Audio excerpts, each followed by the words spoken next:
Greetings viewers, Eric the Car Guy, also known as the ETCG1 when posting videos to this channel. Thank you for tuning in, and we start things off on ETCG1 with, hey, if it's your birthday, happy birthday.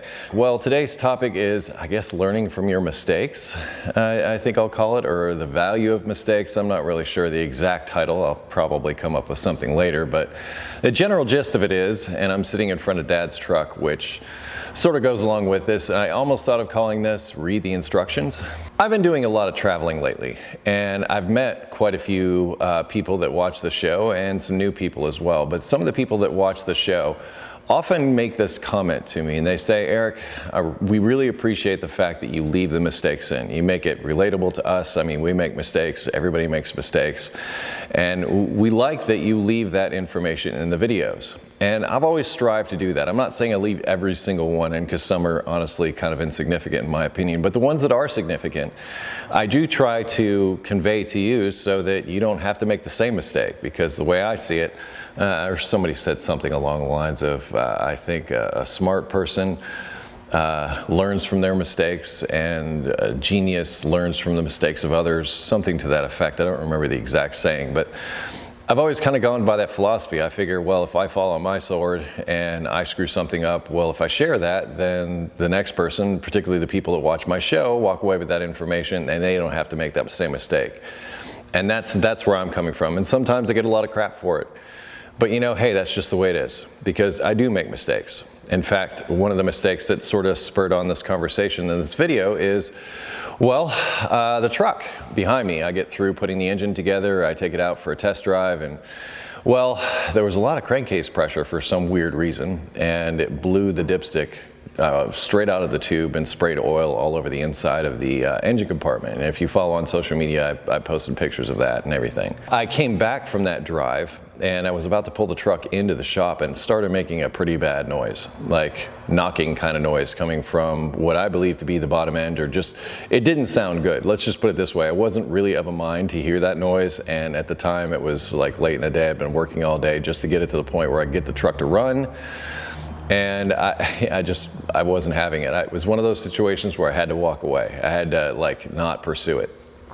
Well, I came back the next day and sure enough, that noise was still there, and this was before the power tour. I'm actually shooting this video after the power tour, and those of you not familiar, I was working very hard trying to get the truck together so that my dad could drive it on the power tour while I drove the Fairmont, and we could do the whole power tour thing together, which we did, which I'll talk about in another movie. But that being said, I was faced with the prospect of pulling the engine all over again and trying to figure out what the heck went wrong. Well, this will be in future videos about the truck build, but I'll let you in on it now. I did end up pulling the engine, which it took me a whole day. But when I got to the point where I'm about to put the engine on the engine stand and I'm taking off the flex plate, I was sizing up the fasteners on the flex plate, and I figured out that all of them but one were loose. And I'm like, hey, there's your problem right there. And sure enough, I tightened up all those fasteners and put it back in, and everything's fine. But not before I did a little learning, which I went on ARP's website. I used ARP fasteners to hold the flex plate on. And I had assumed, like any of the other ARP fasteners I'd installed, that what you do is you apply a little assembly lube. ARP comes with like little packets of assembly lube on the threads of the bolt, run it down, and away you go. Well, torque it to spec is probably what I should have said. Well, I didn't torque it to spec. What I did was I just ran them down with an impact. I figure, you know, if you've ever tried to torque anything while it's swinging on an engine crane, because you can't really get the flex plate on the back of the engine while it's on the engine stand, I waited till it's up on the engine crane, and that's when I decided to tighten those things down. Well, I didn't follow the procedure, and it wasn't because I ran them down with an impact. No.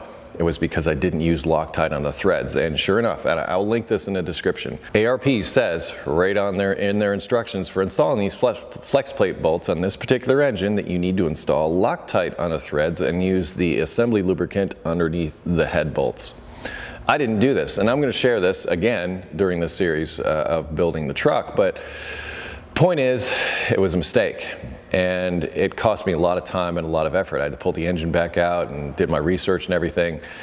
But here's the thing, I walk away with knowing the next time I put a flex plate on that I'm going to make darn sure that I'm going to follow the instructions, and if they say use Loctite on the bolts and assembly lube underneath the bolt heads and torque things to spec, that's exactly what I'm going to do, so that I can avoid spending all that time. I lost a whole day. And that's the point of this video. It's when you make mistakes, or me personally, when I make a mistake, it's something that I remember. And it's not something that goes away. And I think a lot of the opinions that we have about the things we do, either like torquing every fastener or things like that, I know there's some people that are very animate about that kind of thing, very animate about certain procedures and certain things, wheel spaces. I've done videos about a lot of this stuff and people have very strong opinions about it. And I think those strong opinions are based on sometimes personal experience and sometimes the experience of others, let's say, or just using that experience of others to justify their own opinions. But point is, personally, when I make a mistake, it's something that's indelible. It sticks in my head, and I work to avoid that same thing in the future. Hence the reason I try to share that information with you in my videos. And that, you know, well, Eric made that mistake. Well, you may vilify me or whatever, but at the same time, you don't make the same mistake.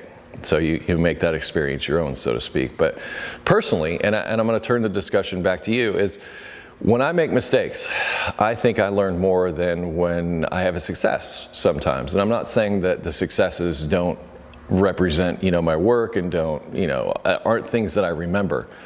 But it seems to me that when I screw up and I have to go back and pull an engine out and find a problem that, well, had I followed the instructions, I wouldn't have had in the first place.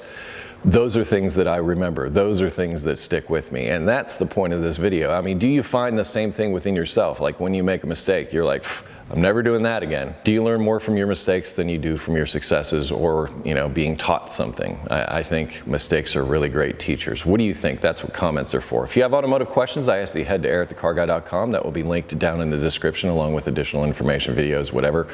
I want to thank you for watching. Be safe, have fun, stay dirty, and I will see you next time.